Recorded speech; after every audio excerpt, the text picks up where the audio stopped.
Polisi tetap tends to abuse evidence. Jadi mereka cenderung untuk memanipulasi barang bukti untuk memenangkan kasus mereka. Kecuali ada people power kita ini. Mereka bicara dengan narasi-narasi hate speech, ujaran kebencian, mengatasnamakan demokrasi, mencaci maki orang seenak-enaknya. Ini bab terakhir dari dinasti Joko Widodo. Jangan biarkan kita jadi negara pengecut hanya karena takut sama satu keluarga itu. Polisi tetap tends to abuse evidence. Jadi mereka cenderung untuk memanipulasi barang bukti untuk memenangkan kasus mereka. Kecuali ada people power kita ini. Kecuali ada people power kita ini. Ini sudah akhir the end of Joko Widodo. Itu loh. Mereka bicara dengan narasi-narasi hate speech, ujaran kebencian, mengatasnamakan demokrasi. Mereka bisa mencaci maki orang seenak-enaknya, ngata-ngatain orang seenak-enaknya, menghadap-hadapkan rakyat dengan rakyat, menghadapkan rakyat dengan pemerintah. Ini the end chapter ini. Ayo rakyat, ini bab terakhir dari dinasti Joko Widodo. Jangan biarkan kita jadi negara pengecut hanya karena takut sama satu keluarga itu. Kecuali ada people power kita ini. Kekuatan people power itu mesti dilakukan. Setuju? Berani? Kalau people power itu terjadi, kita tidak perlu lagi mengikuti konteks tahapan-tahapan. Karena ini udah kedaulatan rakyat. Inilah kekuatan people power. Seolah-olah mereka adalah bagian dari orang yang sangat mencintai Indonesia dan ingin menjadikan Indonesia ke depan jauh lebih baik.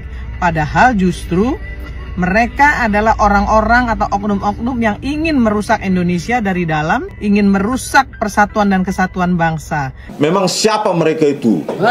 Nenek moyang saya tewas untuk kemerdekaan Indonesia. Memang nenek moyangnya tewas enggak?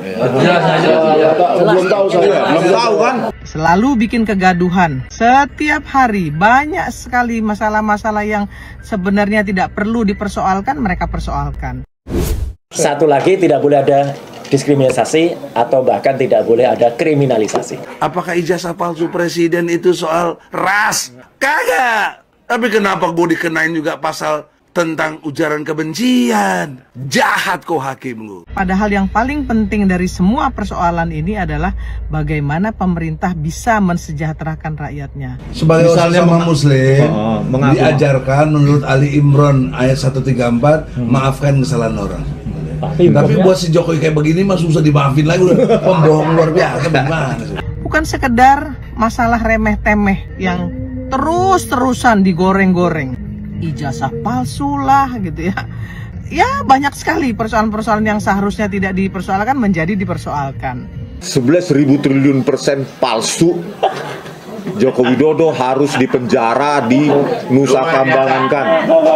Sejak reformasi Indonesia, masyarakatnya seperti kuda lepas dari kandang. Seolah-olah demokrasi itu bisa bicara sebebas-bebasnya, ngatain orang, fitnah orang.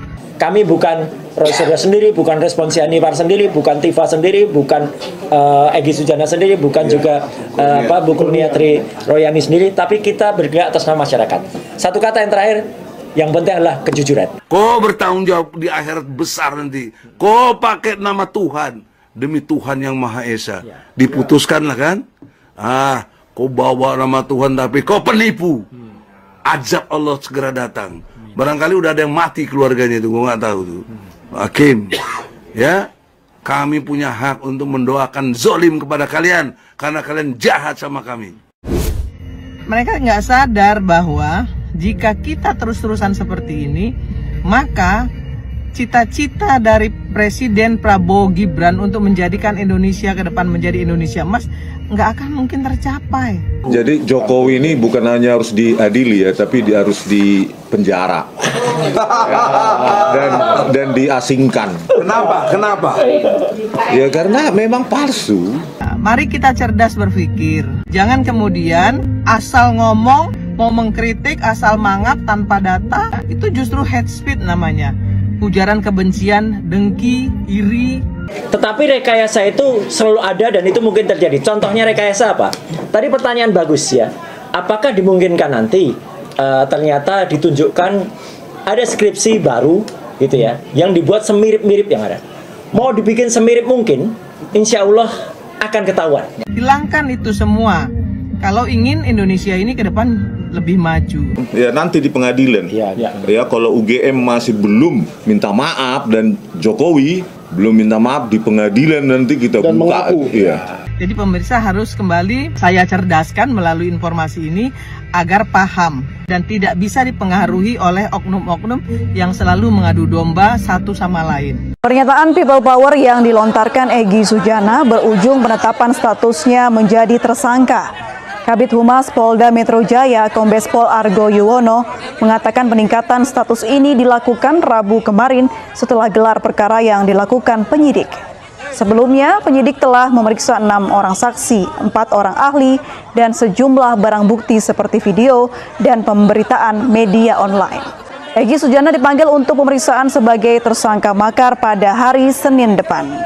Jadi setelah dilakukan gelar perkara, kemudian penyidik memaparkan keterangan-keterangan saksi dan keterangan ahli dan barang bukti, dan gelar perkara tersebut menyimpulkan bahwa untuk saksi atau terlapor Pak Egy Sujana dinaikkan menjadi tersangka. Menurut tim kuasa hukum tersangka kasus dugaan makar Egy Sujana, permohonan penangguhan penahanan Egy dikabulkan oleh polisi.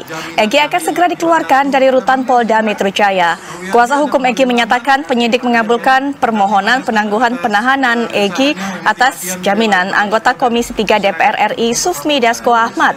Bahkan saya dipenjara gara-gara bela Prabowo. Yang lepasin saya Dasko tuh. Tapi 41 malam juga saya dikurung. Ruangannya 1x3 bos, lo belum pernah kali lo. Waduh, kecil banget. 1x3. Tiap malam WC itu keluar dari lubang WC tikus-tikus tuh. Buat saya problemnya kan sholatnya gimana. Politik ya, Pak. Jadi brother, kok memang belum pernah dipenjara, jadi jangan nantang lima. Nggak enak kalau di penjara. Nggak enak kalau di penjara bos.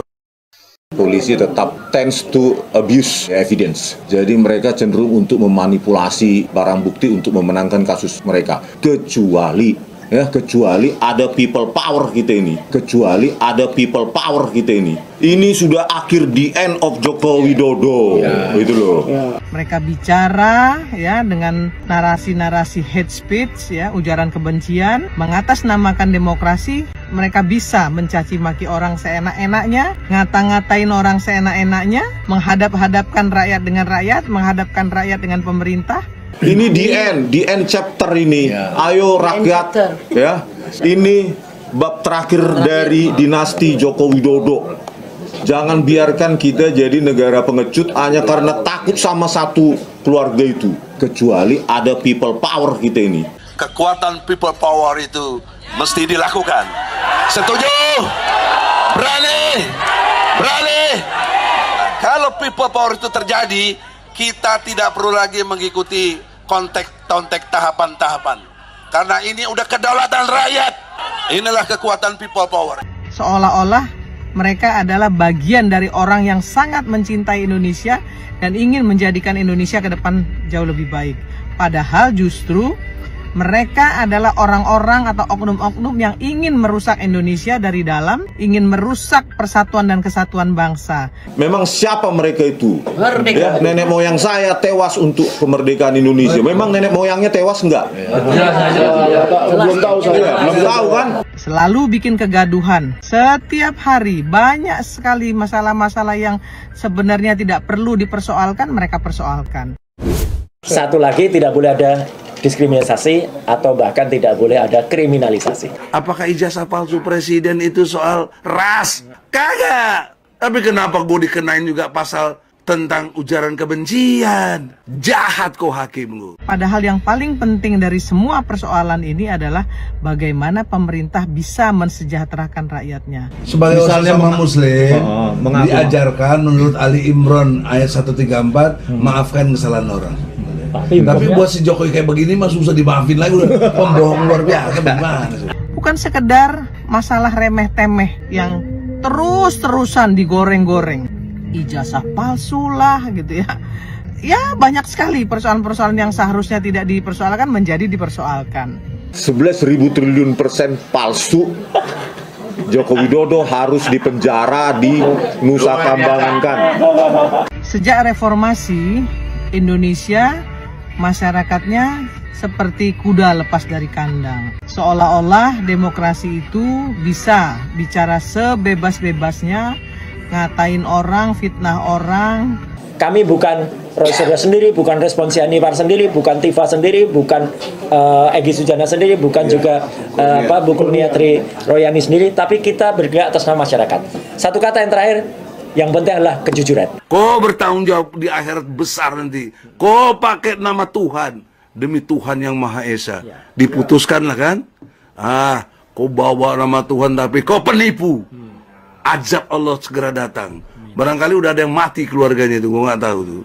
Hakim, ya, kami punya hak untuk mendoakan zolim kepada kalian karena kalian jahat sama kami.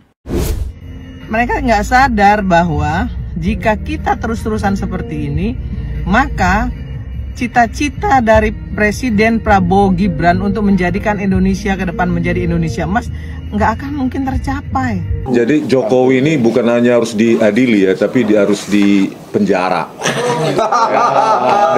dan diasingkan. Kenapa? Ya karena memang palsu. Nah, mari kita cerdas berpikir. Jangan kemudian asal ngomong, mau mengkritik, asal mangap tanpa data. Itu justru hate speech namanya. Ujaran kebencian, dengki, iri. Tetapi rekayasa itu selalu ada dan itu mungkin terjadi. Contohnya rekayasa apa? Tadi pertanyaan bagus ya. Apakah dimungkinkan nanti ternyata ditunjukkan ada skripsi baru gitu ya, yang dibuat semirip-mirip yang ada. Mau dibikin semirip mungkin, insya Allah akan ketahuan. Hilangkan itu semua. Kalau ingin Indonesia ini ke depan lebih maju. Ya nanti di pengadilan. Ya kalau UGM masih belum minta maaf dan Jokowi belum minta maaf di pengadilan nanti kita dan buka. Iya. Jadi pemirsa harus kembali saya cerdaskan melalui informasi ini agar paham dan tidak bisa dipengaruhi oleh oknum-oknum yang selalu mengadu domba satu sama lain.